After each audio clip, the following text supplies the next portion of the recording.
Right. So first step, we have Ms. Puay San Ng, Puay San Ng from Microsoft Education. She is the education and skills lead at Microsoft Singapore. She has worked in Microsoft Asia Pacific and Microsoft Singapore in different roles in the education division. And she has played the role of regional academic program manager for Microsoft Asia Pacific. And she has led many partners learning program across 12 countries in the Asia Pacific region. She has a teaching background, so she understands very well what we are going through. It's not just from the business perspective. She has a double master's degree in education from Columbia University, Teachers College, and Law College. All right, welcome Ms. Puay San, and I will introduce all 5 speakers first. Then we have Mr. Terence. Mr. Terence Loo is the CEO and co-founder of Searle.io. I think that's how I pronounce, right, Terence? And Searle.io is a company that offers an end-to-end solution for deploying large-scale, collaborative, shared space, mixed reality sessions with the Microsoft HoloLens. And Terence started working with augmented reality back in 2011 and has been leading teams and companies in that technology. He comes from the aerospace industry and he holds a master's in aerospace engineering with over 15 years in both engineering and management role. So you see that augmented reality, extended reality comes from a lot more from the aerospace industry, architecture, medical, and even entertainment field, right? So we will hear more from Terence. Next step, we have Mr. Brian O'Dwyer. Okay, the names are always a tongue twister for me. So if I mispronounce your names in any way, for the Chinese names as well as the English names, I'm really sorry. Okay, so I'll try to learn. Brian is the founder of CognaLearn, and he is the developer of the Interdashboard.com for online team-based learning. All of them have very impressive CVs, so I'm just cutting short many of it. He is also an adjunct instructor at Embry-Riddle Aeronautical University Asia, former entrepreneur in residence at Duke NUS Medical School. He is a co-author of To On Best Practices for Online Team-Based Learning, and he has written other books too. He has facilitated many training sessions in these areas in collaborative learning, and he has worn different hats. In his previous avatar, Brian was the chief financial officer of SkyWest Airlines before it got sold to Virgin Australia. He has also been an investment banker. Okay, so really multifaceted. And next step, we have our own Dr. Professor Mohan Rajesh Elara. He is from Engineering Product Development at SUTD. He is well renowned for his ventures in robotics. He received his PhD and MSc degrees from Nanyang Technological University, and his research interests are in robotics with an emphasis on self-reconfigurable robots, right? And these robots and research problems are related to robot ergonomics and autonomous systems. He has published more than 200 papers, won many awards, many journals, books, conferences. He is the co-founder of LionsBot International, Oceania Robotics, and V4 Robotics, and he'll be speaking about V4 Robotics today. And last but not least, we have Professor Chye, who is currently the Director of Business Intelligence and Analytics at Singapore University of Social Sciences. And in his previous avatar, as I know him, he was the Dean of the Business School at SIM University. His teaching and applied research interests are in the areas of business analytics and learning analytics. He has worked with multiple small, medium enterprises, large companies, chatbots, government agencies on business and learning analytics. So you can say that our panel of speakers bring rich experiences, multi-talented, multifaceted. We are very honored to have them here with us. They'll be sharing with us briefly on their organization, areas of work, and then they will shed light on the trends in the edtech industry and how this may shape learning and teaching in the future. So we'll have the speaker sharing for 10 minutes. And at the end of the 10 minutes, I will show the hands up in the screen. So it's not so much to ask questions, but it's to indicate the time. I'm trying, because we didn't communicate earlier, so I'm trying to tell them now. And the questions for the speakers, you can go to the Padlet, and we will put the Padlet link again. You can have the comments and questions you can put in the chat box. Your own discussions with participants, if you're having, you can put in the Padlet, because we may not be monitoring the Padlet throughout the time. Okay, so with that, I would like to kickstart the day with inviting Ms. Puay San. I will stop sharing screen and she will start. Okay, so if everything is okay, Ms. Puay San, please. Thank you. Welcome to SUTD. Hi, thank you. I hope you can hear me. Right, great. So yeah, so I'm just going to do the sharing quickly here because we only have 10 minutes. So let me just start my watch so that I will be on time there. Yeah, so maybe we can get going with this interaction here so that you can get access to a few slides that I'm sharing as I go through the 10 minutes of sharing here. So do take out your phone, scan the QR code, join me in my presentation. You will be able to see AI in action here, which is something that I'm going to talk about in the 10 minutes. Right. Alternatively, you see this ppt.ms/vbke9tcu. You can also do that in your browser, and you'll be able to see the PowerPoint slides that I'm using.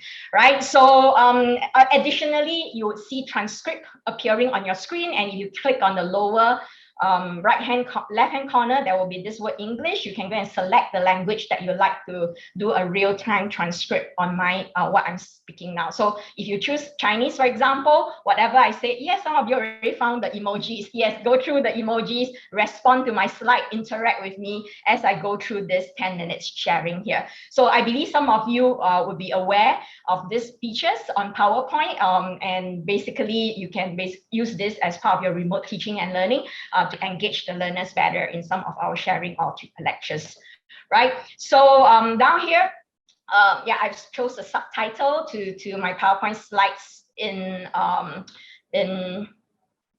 Chinese, right? So it's taking a while to load. I hope my bandwidth at home is okay because I've got quite a number of people working from home. So, so that's always creating some challenge here. So if I can't, I have to stop the sharing.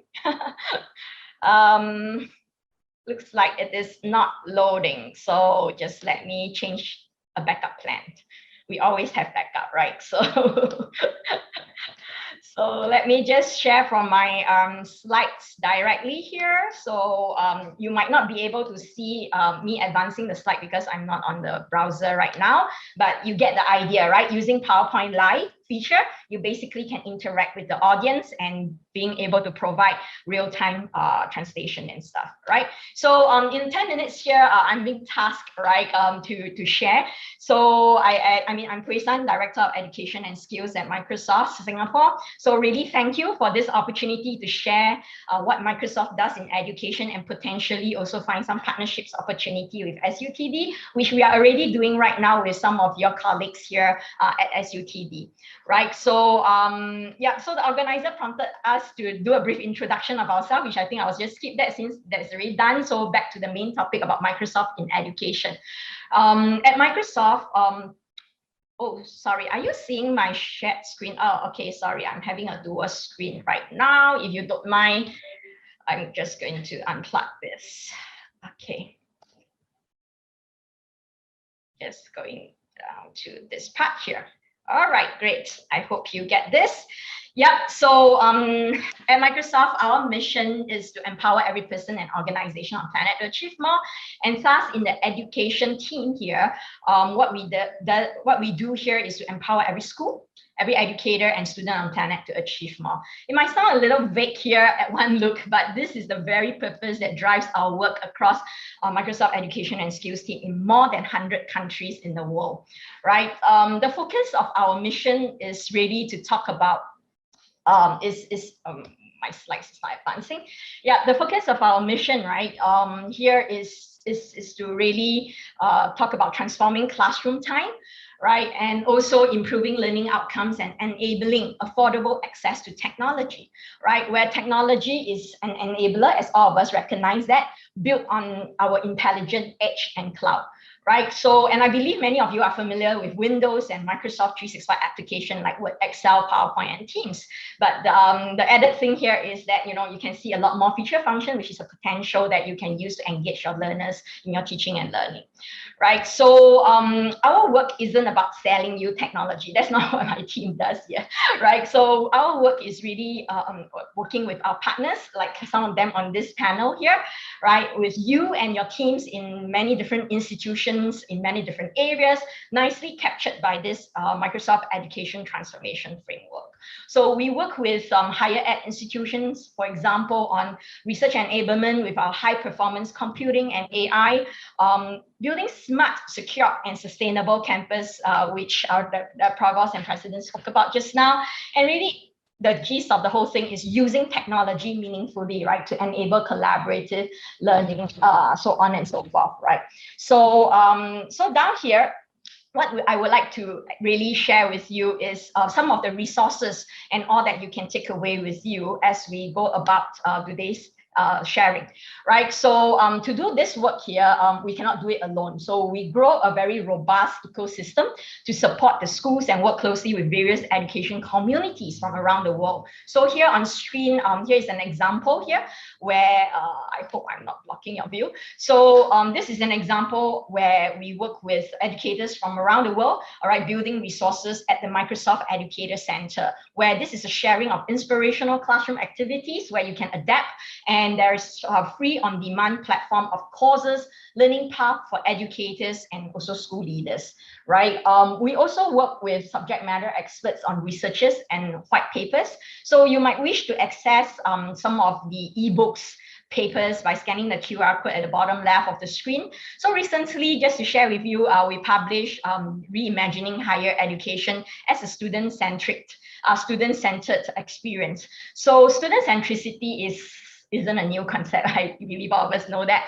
So with the global pandemic and many higher ed institutions turning lessons to remote learning, the white paper shared how we actually can respond to evolving students' demand with data intelligence and all. So I love the idea positioned here in the paper that talks about personalization, personalized learning. Isn't about just using an app. It's not about finding an app or a solution, right? Neither is it about agility to the responses in the pandemic, and also it is not about a product, right? It is about the whole process of education and using all these technology meaningfully. So do download the paper and maybe you can glean new insights that would inform your teaching practices there. So on screen, you will also see a few other of my favorite papers, like the Staff of 2030 talking about future-ready teaching, and also Education Reimagined by Michael Fullen and team. Right. So back to the point on education, on technology being an enabler here. I believe you're familiar with the applications listed here, and this list isn't exhaustive as we do have got many other applications for education scenario like Microsoft Whiteboard and Microsoft Sway. Today at SUTD, the university has subscribed and deployed Microsoft 365 applications, and I'm not too sure if you're aware of our commitment to education here. So under our academic licensing program with you, when an institution pays for the subscription for all your staff, all the students actually get access to the various application, Microsoft 365 application at no added cost. Right? Just imagine a copy of Office, Microsoft 365 that you get from retailer, it would cost you $100+ a year to subscribe. But as a student at SUTD here, they get access to the technology to support their learning at no added cost, using a lot of the embedded AI capabilities, the data capabilities, and all that you will be able to make teaching and learning more meaningful, right? And by the way, all higher ed institutions in Singapore are subscribed to Microsoft 365, right? So that's a good news. So now I would spin the focus a little, just to go and talk about, the engines of our future. So these are some of the areas, right? These are the technologies that are driving us forward: AI, IoT, MR, blockchain, quantum, right? Quantum computing. So for example, you have already experienced the use of AI to translate language in PowerPoint, which you saw just now at the start, where AI is democratized, right, to reach all users who are using the applications like Microsoft 365, which is the intelligent cloud services, right? And additionally, I think just now I hear that, there's the use of cyber and physical, right? So in our term here, we call it the digital, right? So in dictionary, you can find this new noun called digital. So basically, like all the other speakers have shared, the blurring line between our physical and digital world that gives us a digital world, right? So intelligent cloud services that are pushed to intelligent edge, like the Windows devices and all. IoT, like sensors in our physical environment that generates massive data that can be ingested back in the cloud. So, and we have got Azure digital twins, and you name it, there's just a lot more other things. So the whole idea here is, or it can be as simple as just a matter of, reading the hard copy of Straits Times and then continuing to read the same article as you move to your mobile phone to read your Straits Times article. So the whole point here is that, AI, we do many things and we do experience AI in all that we do, right? Speech recognition, natural language interaction, like Katana on Windows platform, like your Siri, like Google Home and all. So there is profound impact of this engine, this future of growth, right? And in education itself, the way we look at it is that there are different scenarios and unleash many possibilities that I believe the next few speakers will also share a bit more about this. And here's a view of how we look at AI and transformation in education. And I'm happy to deep dive into each of these areas in future. If you are keen to find out more, as I only have 10 minutes to speak here, so I will just share with you this framework as in how we look at engagement of students, empowering teachers with teaching assistant, board services, so on and so forth, and also transforming learning environments and also simplifying and optimizing some administration, right? So I think towards this last part that I'm sharing here is basically two key ideas that I'd like you to take away with you on, which is that given where technology is now, AI out of the box. So unlike in the past, AI isn't that accessible. And I remember doing projects where we need to call for tender that, that cost millions of dollars to procure a specific AI solution at a point in time, right? So today, as you have just experienced it, AI capabilities are played out of the box, right? So there isn't a need for you to hire someone to build it or for you to pay additional subscription. And here is just a few features that I'm pointing out that you might have already used it, or you might not be aware, and please go and explore, as they are not just PowerPoint features, right? So how they can actually help you in your teaching learning for formative assessment, right? In classroom, right? And then, Teams Insights, which has got data analytics of students' digital footprint on Teams that help you engage the learners better, or even things like auto-generated math question on Microsoft Forms using AI, right? So these are just technologies sitting on various Microsoft 365 apps. However, the pedagogical spin here, with your pedagogical spin, they might very well turn out to make learning more engaging, right? Supporting assessment, remote learning, etc. So take, for example, this part here. So that is very worthy, but just let me go through it very quickly just to share with you. I'm not too sure if you're aware, we just launched this lately, which is the Microsoft Reflect app on Microsoft Teams. So it can be used to develop social emotional learning with students. And by the way, some of our educators here in Singapore have already used it to better engage the learners, right? Especially when it comes to SEL. So as you can see from some of the screen grab here, it gives you the viewpoint, the the quieter students can actually voice out how they feel, and you can track who they are, only visible to you, not the class.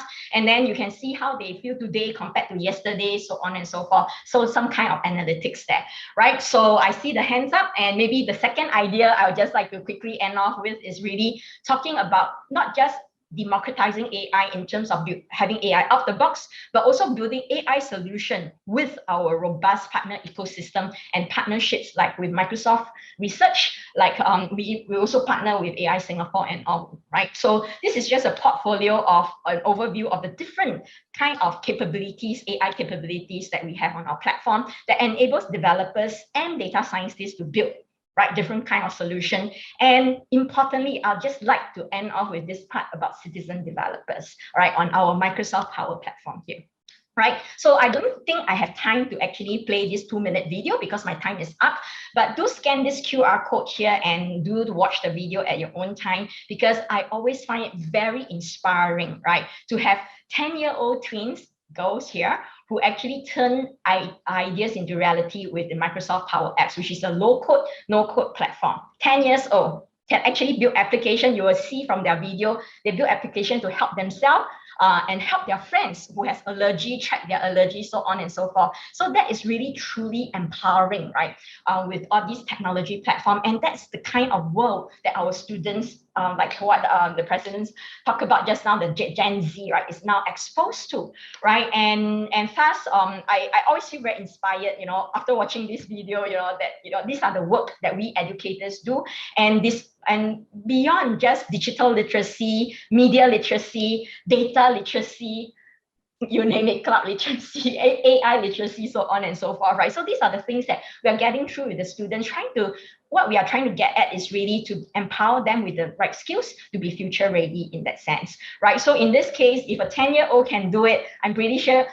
For myself, I'm not technically trained, by the way, right? So I can also build applications out of the Microsoft Power Apps platform. So I thought I would just leave this note here with you. And really, if you'd like to join us in the community, so please just email us with the title of Join Edu Community in your email, and we will add you to our Microsoft Teams channel where you get regular updates and work with us more closely in using some of this application, right? At the same time, tomorrow at 1 midnight a.m. All right, so there will be Education Reimagine event that we are running with some very exciting launch of new products for education and all. And of course, it's 1 a.m. I don't expect you to be there, but do go to this link, right, and watch the replay of the session. And I'm pretty sure you'll find some of a good takeaway there. All right, so with that, sorry, Nacha, that I've overrun, but I'll hand the stage over to the next speaker then.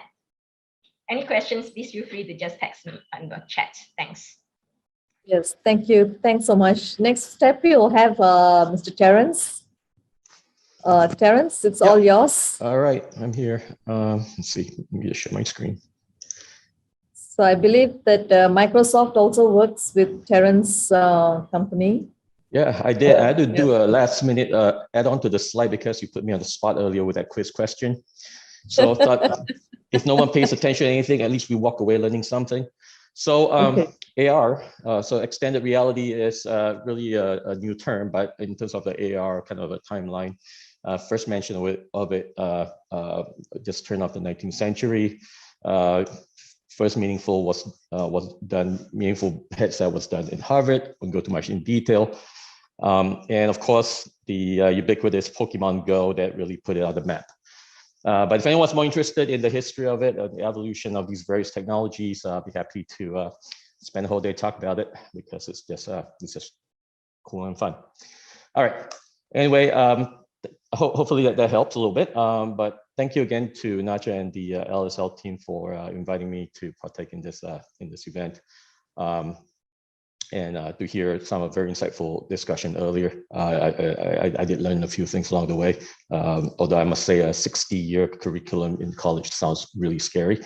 That said, my professor did tell me once, I just recall memories from back in college about his real job is not to teach me how to solve multivariable differential equations, but really to teach me to learn how to learn. So there you go, lifelong learning. Anyway, so Nacha has done all the introductions. My name is Terence Loo. I'm co-founder and CEO of Soro.io. We are involved mostly in, well, explicitly in the mixed reality space, bringing mixed reality to various applications. My other partner in crime is Alexei. He's not here, obviously. He's actually stuck somewhere in Russia right now due to COVID. But thank God for technology, we're able to work remotely. We are headquartered in Singapore, though we have a team in Houston. I am actually in Singapore, excuse me, this week, making use of the VTL program to get back here for a couple of weeks before I have to head back again. I'm going to go through fast because not just already done all that introduction, but let me just talk a little bit about sort of the IO and I envisioning about in the education sphere.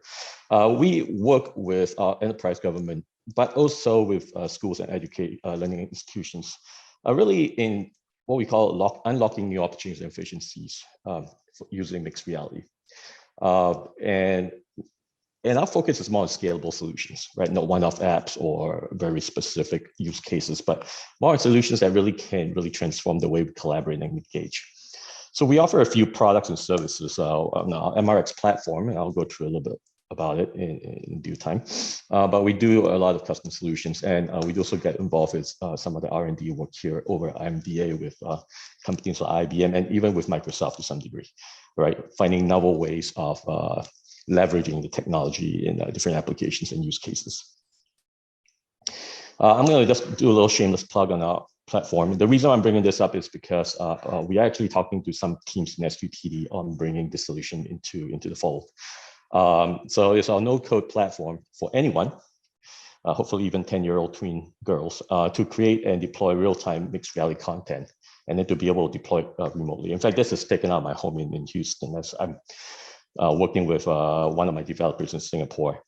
And this is currently in closed beta, and we are, if anyone's interested, including SUTD or anyone in the audience who would like to try it, that is unfortunately only supported on the HoloLens 2. We would love to have you partake and get feedback. Well, why is education such a big thing in MR, right? Because well, I think we all have read to some degree, if you guys are in the education world, about VR, AR, all these immersive technologies. There is quantifiable data due to various research papers out there about how it's actually helped the learning process from improving knowledge retention and more efficient knowledge transfers and so on and so forth. I'm not going to go into too much detail. If anyone's interested in the white paper that Microsoft has to offer, I'll put it out there for anyone to download. But we have also learned over the last few years working with various educational institutions, both here and in the US, that MR is bringing opportunities beyond just about learning. There are, I mean, it's about learning, but different drivers that would consider bring them to consider bringing things like MR into the learning spaces. Things like 3D visualizations, space constraints, equipment cost constraints to make labs more efficient and so on. So some of it's obviously very low level drivers, but it does talk about what we call the ROI evaluation process of why there is benefits to technologies like that. But this is, so we have, as I said, we have worked with schools here in Singapore. We have just worked with some of the schools over in the Houston area. That's where our presence is.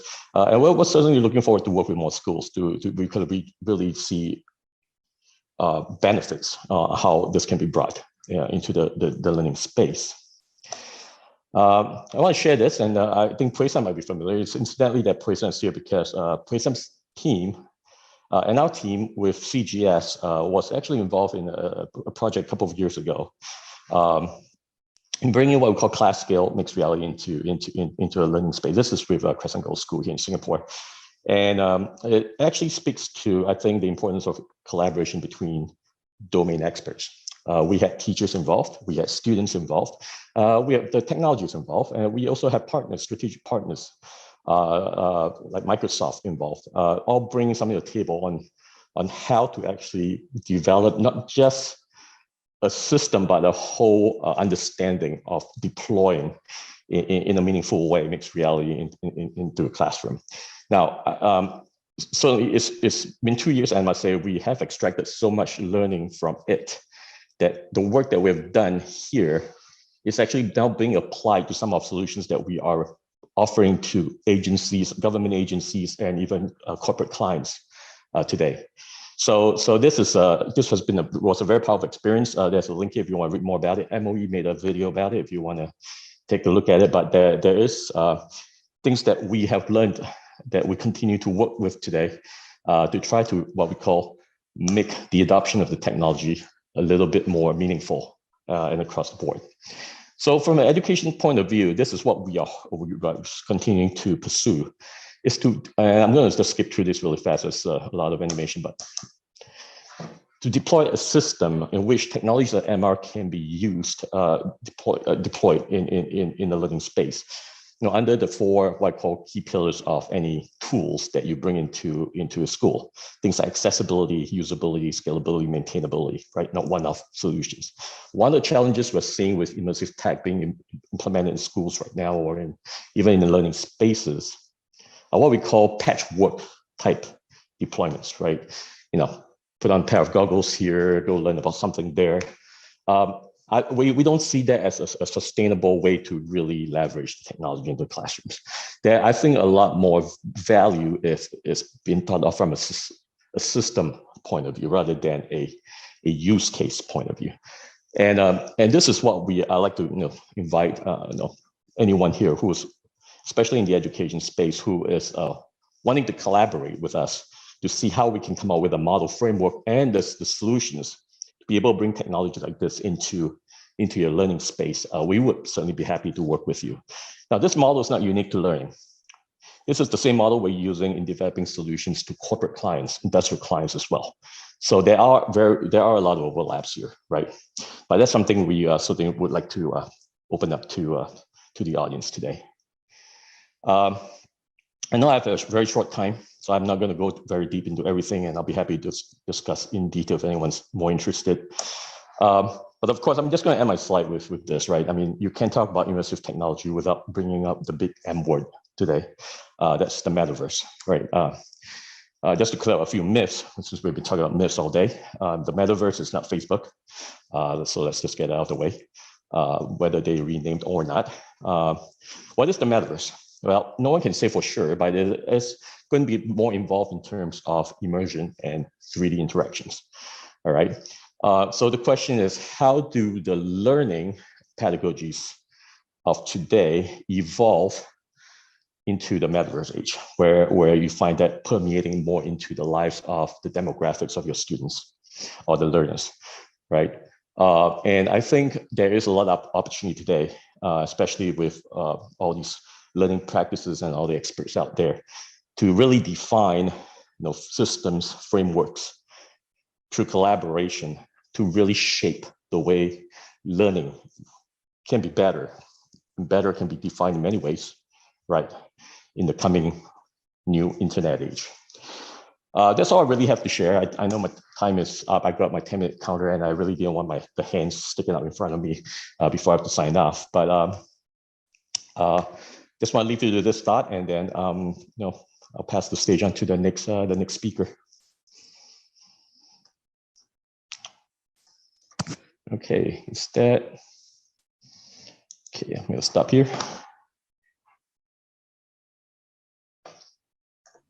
Thank you, Terence. So next up, we will have Mr. Brian from CognaLearn.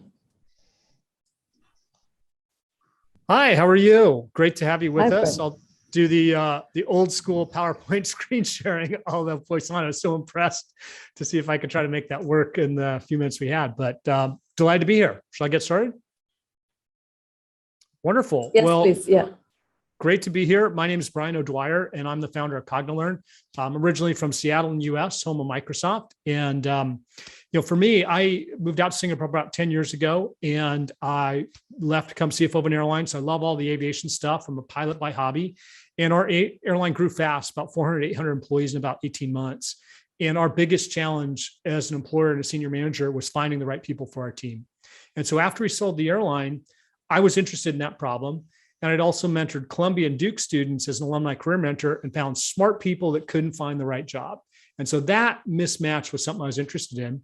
I also had the opportunity to work at Embry-Riddle Aeronautical University teaching airline management, which I loved. And so when I got to the classroom, one of the things that I noticed is they looked like the picture on the left, people just sitting there. And I knew as an airline CFO, I didn't need people to sit and listen to me for 2 or 3 hours. I needed them to work together to solve problems. What happens when a maintenance provider backs a truck up and breaks our airplane? Well, that's not just a one-person problem. We need finance, legal, marketing, technical staff. Everything needs to work together in that problem. So that's really what motivated me to really shift towards education. And I found out about a team-based model of education and was absolutely convinced that was the way forward. And so what our company does is we specialize in team-based learning.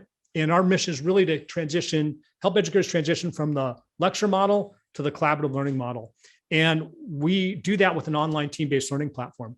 We work with about 100 institutions, mostly universities, a lot in the US, Europe, Asia, and Australia. We have a 22-person full-time team headquartered here in Singapore, but also colleagues in the United States and Philippines as well. And so our view was with AI, digitization, lots of jobs will be eliminated. New jobs will be created, but they'll just require different skills.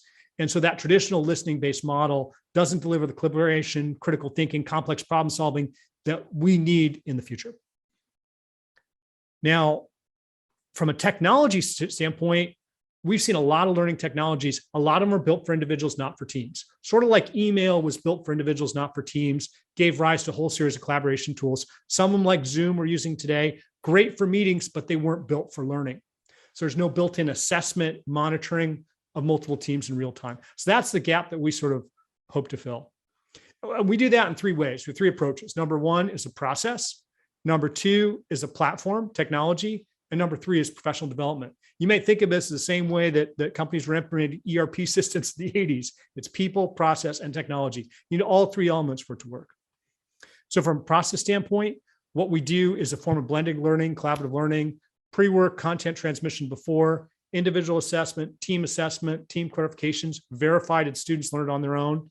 They apply it in real world settings and have a chance to give each other feedback as team members. All at the same time, feeding real-time data to instructors. And as a pilot, when you're flying, you have instruments that tell you in real time, are you too high, too low, too fast, too slow? Educators need the same thing. And especially with the shift to online classes, it's sort of like flying in the clouds. You can't see a thing. So you really need to rely on your instrument panel to give you the information you need to make the best decisions you can. Second step is technology platform, which we built to sort of reduce the workload of some of the team-based processes and provide the data and structures. And as things shifted online, that made it very easy for a lot of the institutions we work with to do it because a lot of the process was already digitized. And the third element for us is professional development. So it's not enough to have technology. You do have to change the process, but you absolutely need to give people the skills to do it. The way it was like teaching 5 years ago, 6 years ago, even when I started, was totally different than it was over the past 18 months. And that's a different change you need to train people. Just as you need to train pilots differently, flying in the clouds versus flying on a nice sunny day like today in Singapore, it's the same sort of thing. So we brought in a whole professional development wing we've done. We've trained, 1,000+ educators how to teach online. We do one of these things every week, and we use our own software and tools to do it. So it puts us in this high pressure situation of learning how to teach online, learning how to do it actively and collaboratively as well.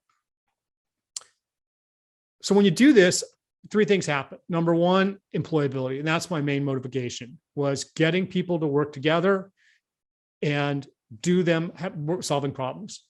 If your students can solve problems and work together, that's absolutely what they need to do. That's a future-proof skill. Second thing we see, and we see these themes more out of the US perhaps than we do see in Singapore, is equity. In these environments, we see the weakest performers gaining the most. And that's hugely important in certain sites. I think in Singapore, that'll be important too. Top students will probably always figure out a way to learn.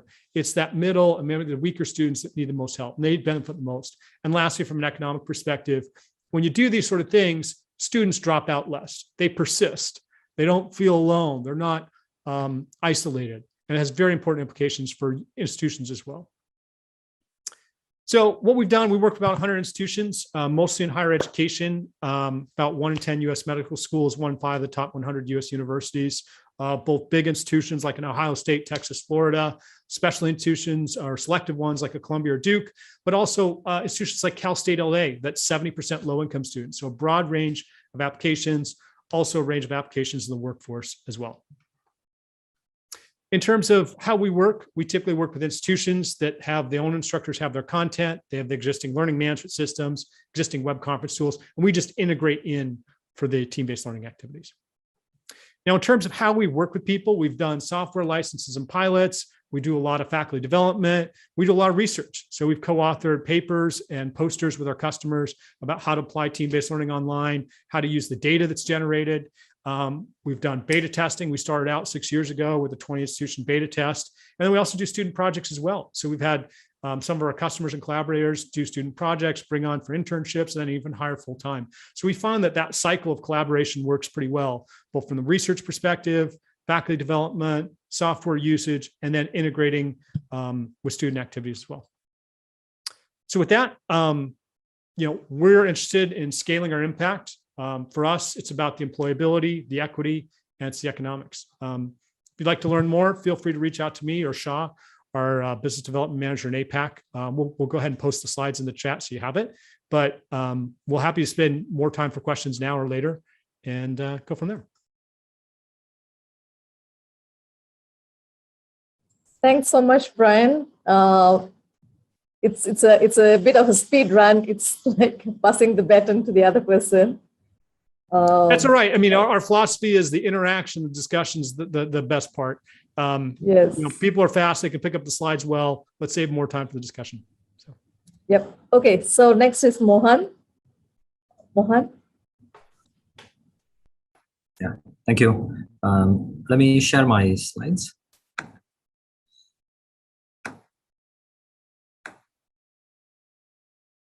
Is my slides visible?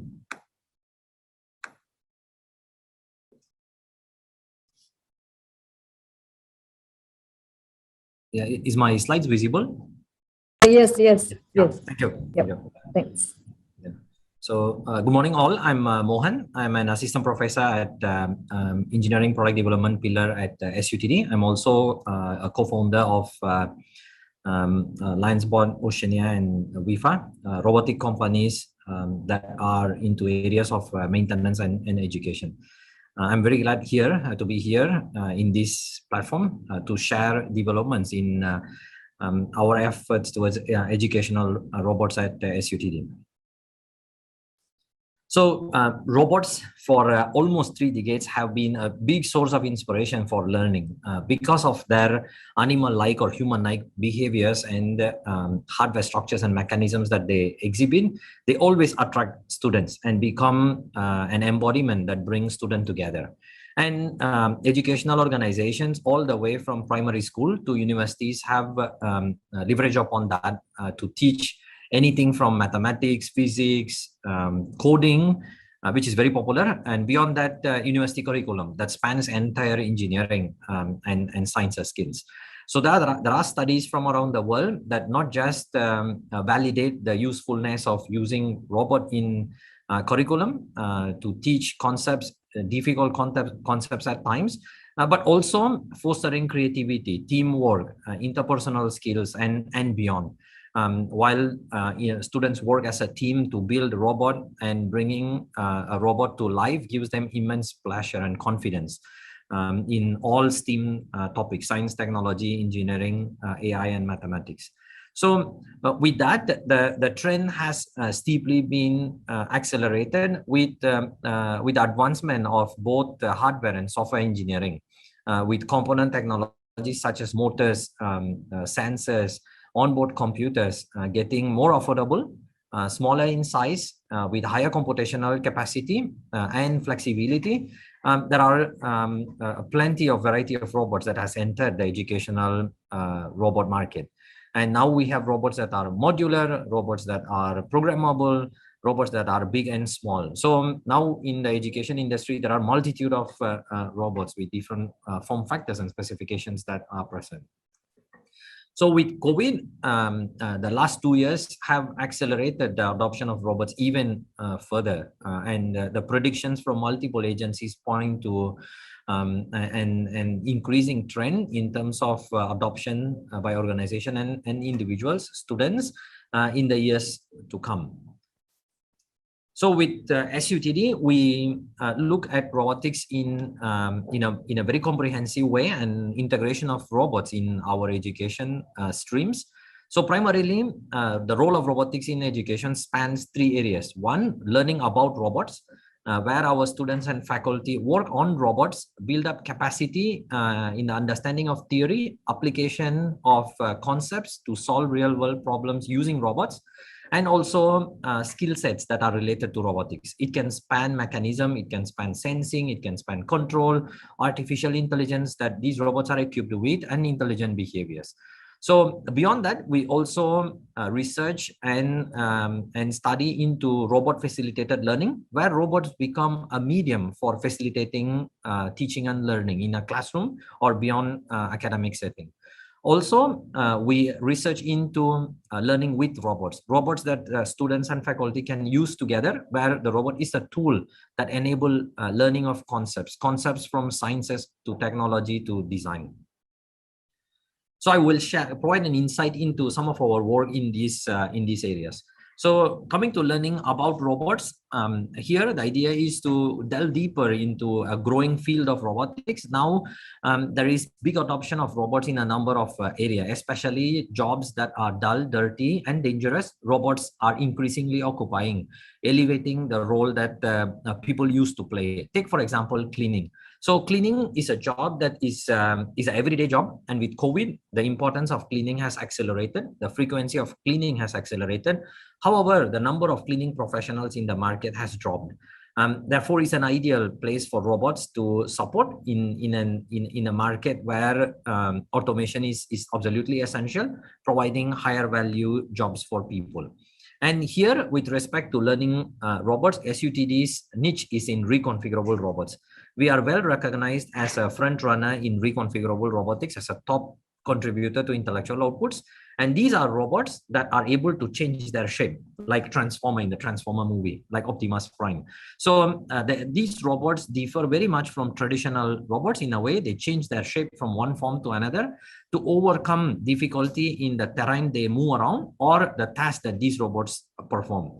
So here, the students join our labs to develop mechanical principles, autonomy approaches, such as here, the robot, our H Tetro, derives inspiration from Tetris, the game that we all play, from handheld game controller to that of mobile phones.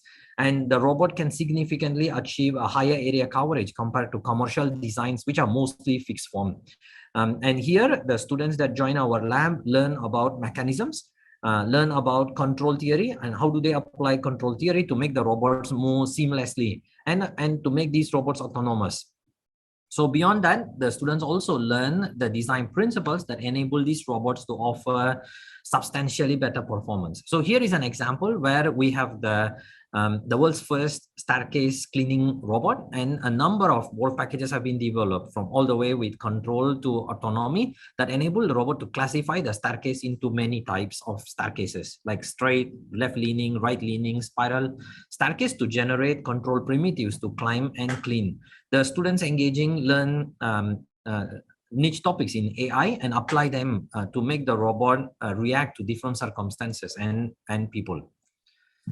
Is not just deriving inspiration from games, but also from nature. Nature presents intriguing principles that our students look into, adopt them, put in place design process that synthesize nature-inspired principles into real-world artificial machines, such as the robot here. So the robot can crawl, roll, and climb wall.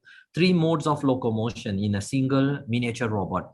Again, with these, the development spans the entire spectrum, making it multidisciplinary. And students trained in the process derive confidence to build real-world systems.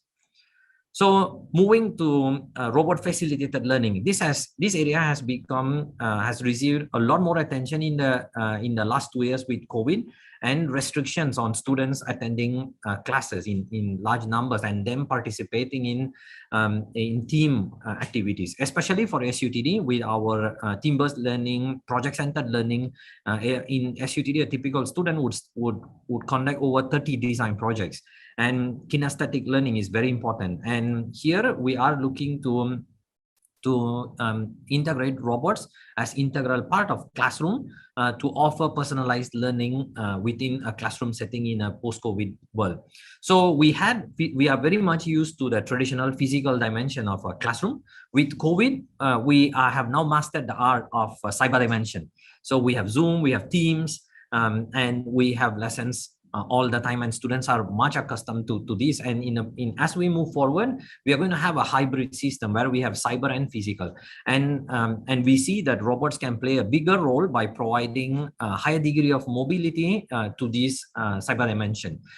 Something like a mobile Teams, a mobile Zoom, where the robot hosts the Zoom meeting or Teams meeting and moves around a classroom, interacting with the faculty, interacting with the students, offering a more personalized learning in a cyber-physical context.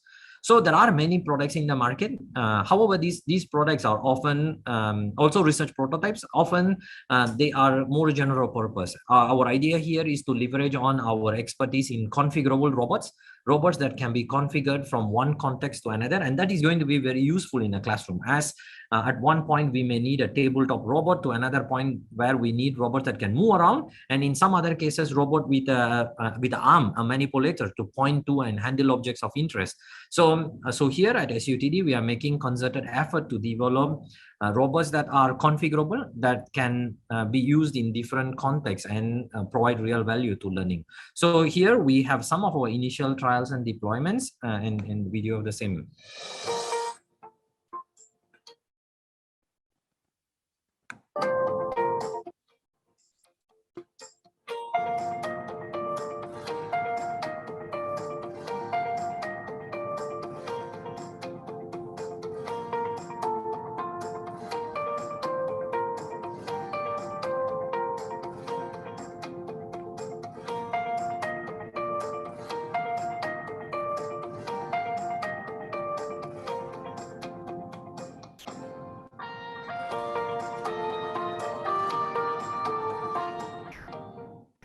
Is not just within a classroom. The integration of robots can go beyond classroom. Our engagement with the industries have pointed us to a clear need here. Pre-COVID, there used to be active site visits and industry visits, and these are very much restricted now because we cannot have 50 students or 100 students visiting a manufacturing plant at the moment. And now this is made possible with telepresence robot, as the entire class can participate through the eyes of the robot. They can see the facility. They can even touch and feel with the robot arm. Again, these are from our pilot trials with an industry partner.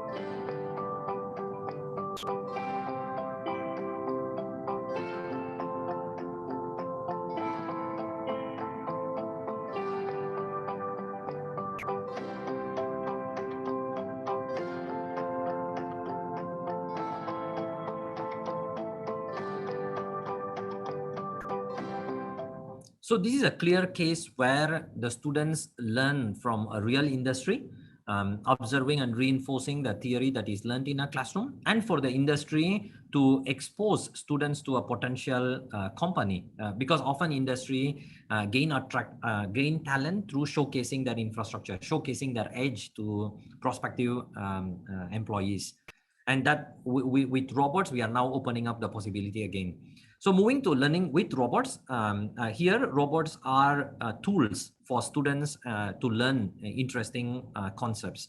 Again, there are many literature that point to use of robots to learn difficult concepts and as a team, bringing a kinesthetic experience in a competitive setting and on. So here at SUTD, again, we are leveraging on our edge in reconfigurable robotics to develop new kind of robots that offer variable morphologies for learning, extending the possibilities even further. But in this case, we are translating our Tetris class of robots, previously experimented and developed for cleaning application, as a platform for learning in the market.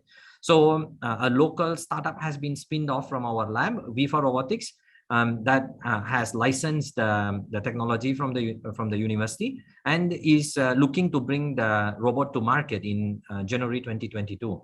So they are offering a number of services in terms of learning content together with the robot, and also modular accessories and components for learning, where students will learn concepts in engineering, in sciences, in coding, with different platforms through use of robots here.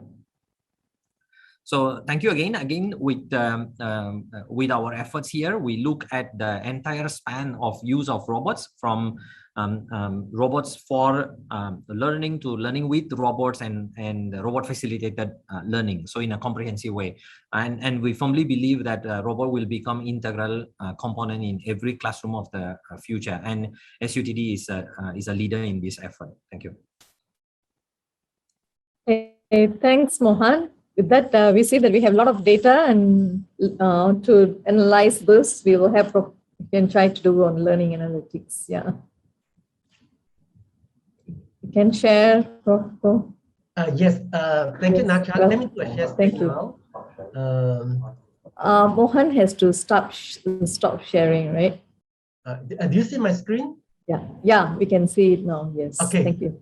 All right, let me do a full screen.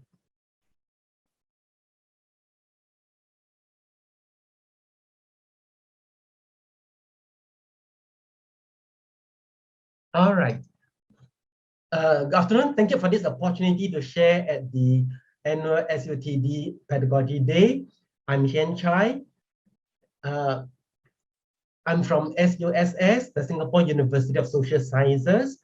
I am in this department that's called Business Intelligence and Analytics. So this is the department in SUSS that does learning analytics for students with student data. So for today, I will just try to answer 3 questions. Why learning analytics? How do we do it in SUSS? And to give an example of a deployment. So let me start by answering the question why. Learning analytics is not new. It's a buzzword for the past decade or so. And why would we want to do learning analytics in SUSS? And there's actually a very good reason for that. SUSS is one of the 6 autonomous universities in Singapore, but at the same time, SUSS is different from the others because most of our students are working adults. So in the other universities, including SUTD, most of the students are fresh school leavers. But in SUSS, most of our students are working adults. And this has got very important implications on learning. Because as working adults, our students have got very fierce competing demands on the time. They have to study, they have to work, they have a family to take care of. And at the same time, the working adults would have left studying for quite a while. They have been working in the workforce, and now they come back for upgrading reasons to get a degree. So because of that, our adult learner students, they need a lot of learning support. Because of the competing demands on the time, because they have left studies, they have a lot of working experience, but they need to build up their study skills again. And because of this, learning support becomes a very important component of education in SUSS. Again, learning support is not new. When we admit students into universities, we like to provide learning support to them. And usually we do so on an ex post basis. Meaning... Sorry, Hian Chye. The slides, are they supposed to be moving? We don't seem to be, it's not moving. It's not moving. Yeah. Okay, let me try again.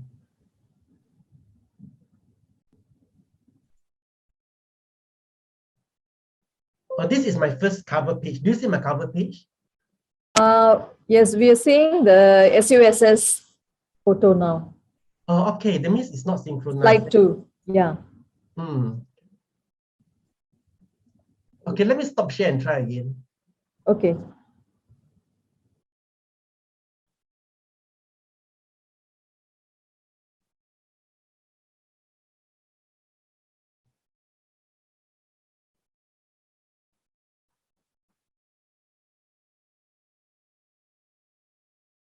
I'm now on the first page, the cover slide. Yeah. All right, let me try a full screen.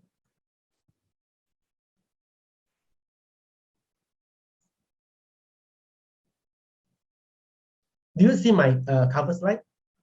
Yes, it's a cover slide now. Okay, now the SUSS photo. No, I think there's a lag. Hmm. Would you like to maybe, if there's a glitch, right? Would you like to focus on one or two slides and then we try and see? Okay, I'm now on the slide about the what. Do you see it at all? No, we don't. All right.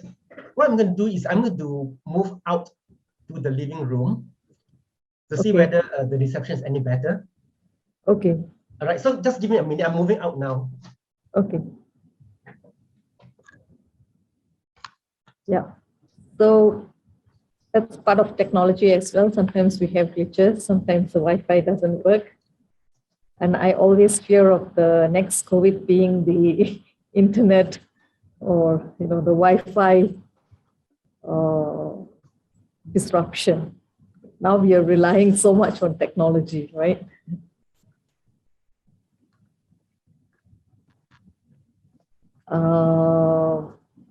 Okay, Nacha, Hian, I'm in my living room now. yeah, okay. He was Prof. Hian Chye was in presentation mode, but it still wasn't moving. So Okay. yeah, let's I'm now try. on the Yeah. first page. Okay. Yeah, it's You on see the first page. Yes. The second page is the SUSS.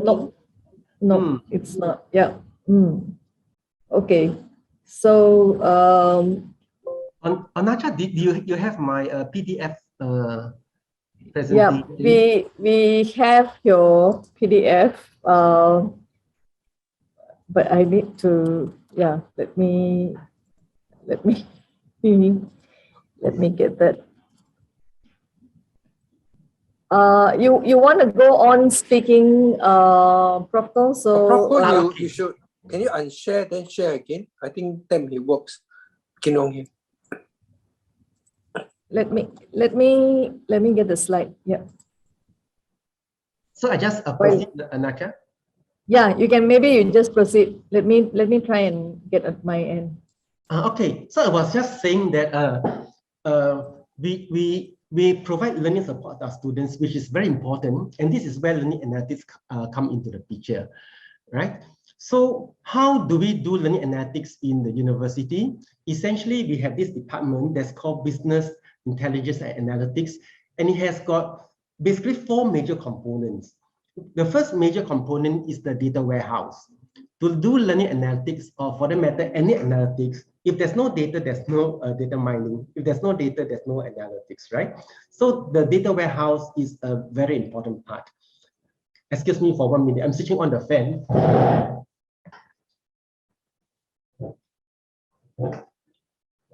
Right. Now, the second component, of course, is the analytics component. So we have expertise to do the data mining.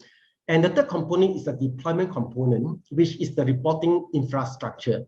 For most of the learning analytics findings and models, we deploy with dashboards. And the fourth component is actually the training part.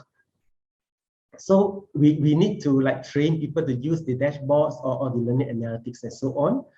Okay, so there's now a slide on my screen. Is that what you're seeing as well? Yeah, this is the house slide.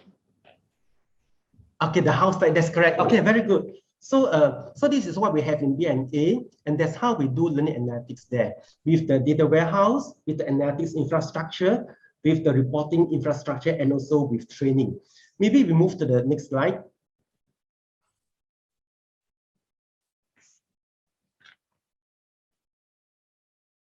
Okay, the next one is actually the how again. So I'm going to illustrate learning analytics in SUSS with one of the deployments that we have, which is the early alert system.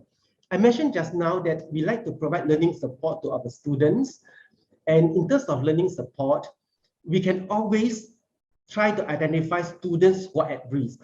we're very concerned about students at risk because we want to help them graduate. We want to help them learn better. We want to help them perform well. So in terms of identification of at-risk students, we do it all the time in universities. But most of the time is ex post, meaning after the event. After the exam results, we can always look at the course grades, and we can from there try to see which students are not doing well and try to maybe provide some learning support. What is more important to us is, are we able to do predictions of student performance in the coming semester at the beginning of the semester? Because if we know in advance which students will not do well in the coming semester, at least we can design interventions. We can do something like something about it to help students not be at risk at the end of the semester. So this is where we do a lot of predictive analytics, a lot of modeling. We have a lot of data about our students, data that they supply to us when they apply to the university, data accumulated when they take courses with us, what courses they have taken, how many credit units they have passed, what are the grades they have obtained. We have all the demographic data, all the exam data, and so on. So with this, we do predictive modeling to find a model that helps us predict how students are likely to perform in the semester ahead. And with these insights, findings, and model results, we'll pass it to another unit that's called TLC, which is the Teaching and Learning Center. So the Teaching and Learning Center would translate all these findings into interventions and deploy the interventions to the school. For example, at the beginning of the semester, the school would receive a list of students that may not perform well in the coming semester. The head of programs or the faculty can just write a short email to the student and say that, well, welcome back to the new semester. If you need any help, these are the resources that we have. Or can we have a chat? Maybe we can discuss how you can cope with your studies better in the coming semester, or things like that. So these are interventions that we do. We notice also that not all interventions are academic in nature. For example, you may have a student who is not expected to do well because this student has got a lot of family problems, a lot of work problems. In that case, we will engage our counselor. We do have a unit that provides counseling in a non-academic sense to help the students. So in SUSS, when we talk about learning support, we're talking about working together to provide learning support through analytics-informed collaboration. So the starting point is B&A, to generate the models, the findings, the predictions, and this gets translated into interventions, and the interventions are deployed to the schools and other departments. So this would be learning support through analytics-informed collaboration, and this is the learning analytics that we have in SUSS. Maybe the next slide. I mentioned just now that we deploy our model predictions through dashboards. And this is the example of a dashboard given to all the schools at the beginning of the semester. So at the beginning of the semester, the faculty, the heads of program, the dean will have access to all the past performance of the students, including the predicted performance in the coming semester. The dashboard will also show all the information we have about our students. It can be the demographics, the prior education, how they have been performing, and what courses they have passed or not passed in the university, how many credit units they have passed or they have withdrawn. So with this, the schools can design the intervention better. So intervention is deployed through dashboards. And we also have, as I mentioned just now, our Teaching and Learning Center. So our Teaching and Learning Center also have all kinds of interventions, all kinds of workshops for students who need different kinds of learning support, and all kinds of coaching, including one-to-one coaching. So this is what we have in SUSS in terms of learning analytics, in terms of providing learning support. So maybe we can go to the next slide. So maybe I can just summarize in the next slide about learning analytics in SUSS. Into this statement, that in SUSS, learning analytics is about working together to provide learning support to students through analytics-informed collaboration. So thank you very much. I'd be happy to take any questions that you may have. Back to you, Nacha. Okay, thanks, Hian. So, okay, we are actually like 2 minutes to 12, so that's not much time for questions. But I'm very sure that all the talks, all the different sessions are very informative, very varied, looking at different aspects, whether it is robotics, learning analytics, whether it is the different set of tools, a wide array of Microsoft tools and extended reality, and also more comprehensive, like built to tailor-made team-based learning system. So there's going to be a lot of questions. Okay, maybe if I can, since, okay, I think I just take the, I just request everyone if we could have like a 15-minute question and answer session. We will eat into our lunch. Okay, so if you have any questions for our speakers, I'm sure that you have been listening so patiently. So this is your chance to unmute yourself. Just one name, just introduce yourself, your name, where you're from, and you can ask your questions, please. And questions to whom? So I hope you're still around, and I'm sure there are burning questions, right? So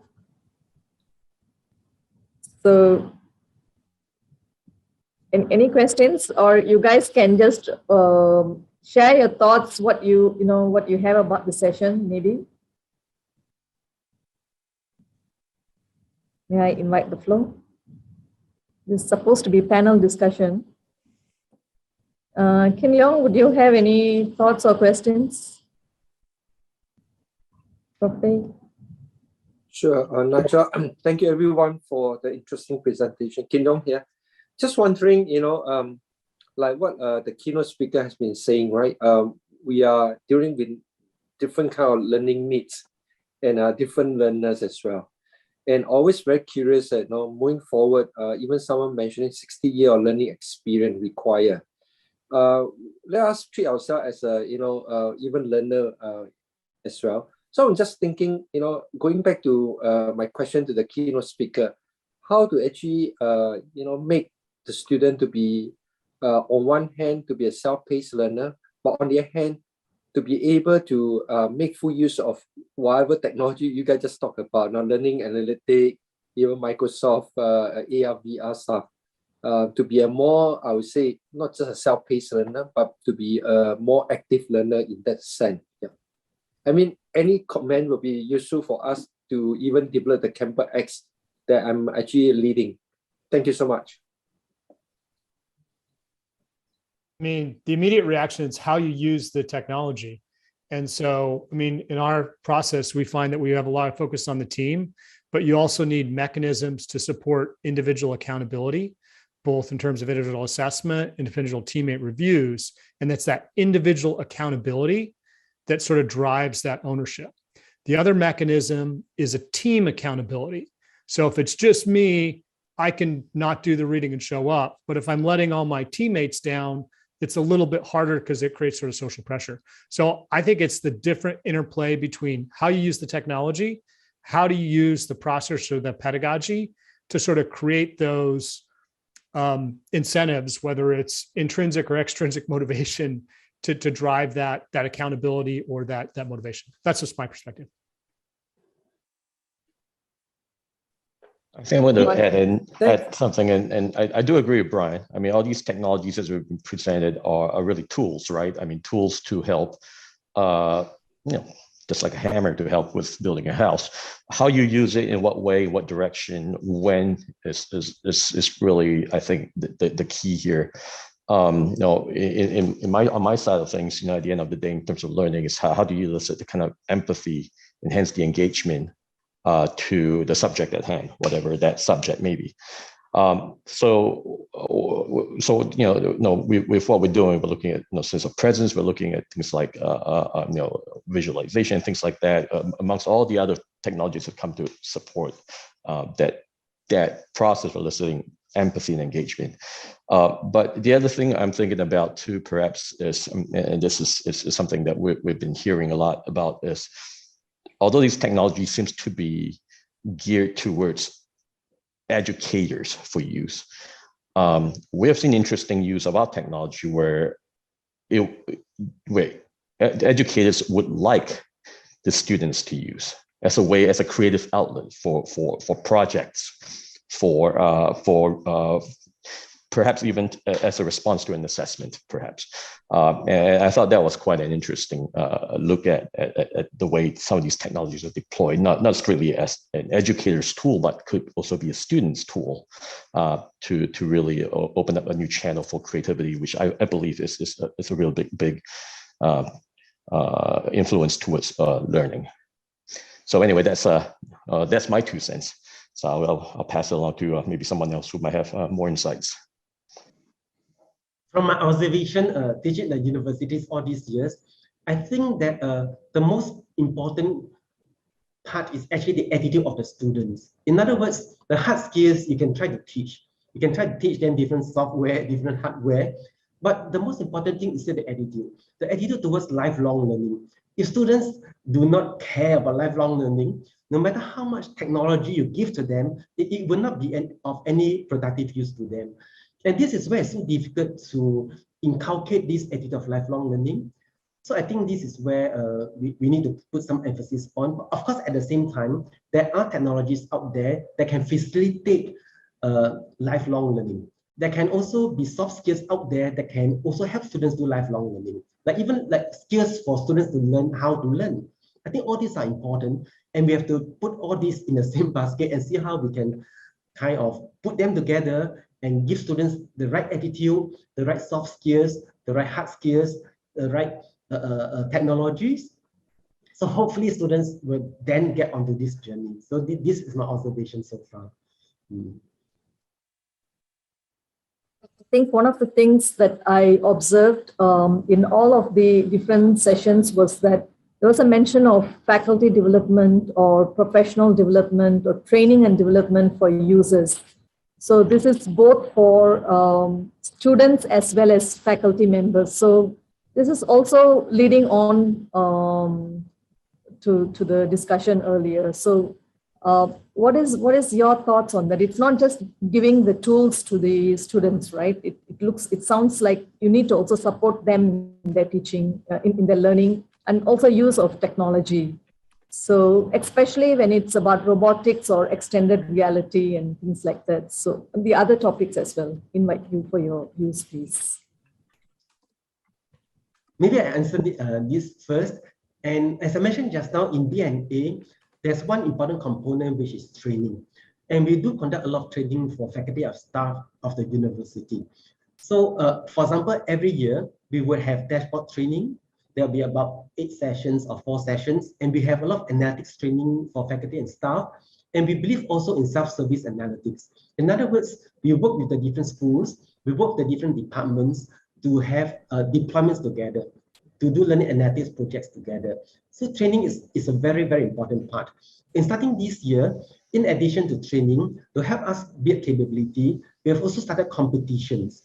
So we have just completed one competition on analytics, and we just give the faculty and staff a data set and say, okay, construct a model to predict at-risk students. And then we give prizes to the winners. And now we are running a competition on the dashboard. In other words, we have a winning submission that predicts a student at risk. And this competition that we have right now is, okay, deploy this to a dashboard. How do you make use of the student data to help students in their learning? So through all kinds of ways, through seminars, to competitions, to training, we try also to equip our faculty and staff. And we do quite a lot of effort on this. Okay, very interesting. Thank you. Maybe I would like to just jump in to go back to the point on in terms of promoting active learning among our learners, and also talking about what this whole concept of campus X, very interesting, right? So just to throw in ahead and talk about some of these things is, I think just now the speakers also mentioned about people, processes, all right, and technology, and of course the additional part about digital is spaces. Right, so putting this whole framework up to be able to incorporate that, and of course, like you mentioned, the softer values, right, about accountabilities, about students' motivation to learn, so on and so forth. So all these actually point towards the organizational culture, right, which I think Microsoft has shared quite a fair bit in a number of occasions, right, talking about how Microsoft itself is undergoing very drastic cultural change since our new CEO stepped up like about 7 years ago, Satya and Elara, right? So we have got quite a fair bit of learnings there, the 10 lessons that we always talk about that we learn, right? Which basically shift this softer side of things beyond what we talk about in terms of spaces, in terms of technology, in terms of all the processes that we put in place, the learning days, etc. Right? So this whole thing constitute that whole cultural change, which in our organization we call it the growth mindset. Right, so the growth mindset about how we create the environment that everybody is always there learning non-stop, moving on and on and on, right? So it has something to do with that cultural change that we are trying to effect across the whole organization, and I think that comes across quite clearly just now in the opening, right? Talking about what SUTD is about, what your focus is, the design and innovation spin of the kind of education that you will deliver to your students, right? So I think that is what uniquely make out SUTD, and that's the kind of cultural, elements that I think is good to preserve and really grow on that. Yeah, so that's my take on that. Yeah, I'm just going to reinforce what Puay San and all the other speakers are saying. And I guess I'm going to say is lifelong learning applies to everyone, educators included, right? So the attitude is not about students, but educators as well. The attitude to embrace new methodologies, not necessarily technology, So I think just having that same mindset expected across the board from both the educator and the learner side, I think that's really the key to successful use of the technology. To add to that, right? So with these many digital platforms and cyber physical platforms offering generic solutions, it is important for training to anchor them to application specific, let's say context specific, subject specific, or even learning activity specific application of these general purpose technologies. So I see that with the plenty of choices available, there is again the potential in the training to transform from a mass manufacturing mindset to a more mass customization mindset. So then the true benefit of technology can be acquired, and training has the potential to do that. Okay, great, thanks. So I'm still waiting for questions. I'm just filling in. So please feel free to raise your hands and just ask the question. Hi, I have a simple question. Yep. Hello, everyone. I'm a new PhD student of SUTD, and I want to contribute education field by using engineering in my career. And I'm an international student from Japan. Actually, Japan government decided to collaborate with Microsoft to improve Japanese education. So I want to ask about what do you think about how much does one company collaborate with the government to improve their own education? How important? At a higher level, at a national level maybe, or even international. Right. So I think PPP, public-private partnerships, is something that has been very much talked about, which is basically collaboration across industry together with the government on national initiative and supporting various national plans. Like the latest that we hear about is the Green Plan 2030, where various institution, organization, and all do partner with private entities like Microsoft and also some other companies that can bring the innovation solutions. And I think importantly is that common goals. Right, those set of common goals that we have in terms of improving the environment or whatsoever that we all come together for. And I think PPP is definitely very strategic and important for us to achieve national goals and all, because they tend to need the element of scalability, right? And no one company can do it alone. Neither is it one government that can do it on their own. So it always requires us bringing our expertise, right? Our resources, not just the company's resources, but also the government, the various legal processes and all to enable, right, policies and all to be able to enable certain change at that level, that tipping point, right, to make that difference. So, I mean, in my 20 years plus of career, in the education sector, PPP is something that I work extensively into. So I would say that it is critical, it's important, and in fact, we would elevate to IGOs too. So it's not just a single government, but a group, of entities coming together, governments across country coming together to work on some common goals there, right? So that is definitely important. Just to answer your question, how important it is critical. Yes. Thank you. Thank you. I believe that there will be some national level, especially the Ministry of Education, there will be some initiatives. But the discussion at SUTD right now is more on the university level. And the various talks are definitely very insightful. And I think we actually need individualized, separate talks from each one, actually. It was because there's so much to discuss and so much to think about and discuss together. The idea of the Pedagogy Day is really to introduce the ideas. I'm really sorry that we won't have time for more questions, but I would like to thank all of our speakers for taking the time, and all of our participants also for being here and making this meaningful discussion and conversation. So before we break for break, right, let me try and see if I can actually add this. I didn't try this out. Do you hear the claps? Okay, thank you so much. Before we break for lunch break from 12:45 to 1, may I invite everyone to maybe open up your videos, and then we can at least smile at each other and take a snapshot before we head out for lunch. Is that okay? Thank you so much. Let's see who is all here. It's term time for us, so we don't expect many of our faculty members, and that's part of the reason that we would like to, we started with FreeJu so that people can look at the videos offline. This is also streamed in YouTube. So we really hope that the time that the speakers have put in preparing, it's not, it will go to benefit many other people as well, right? With that, okay, it's 12:16. Okay, 1, 2, 3. Says all look at camera. One more.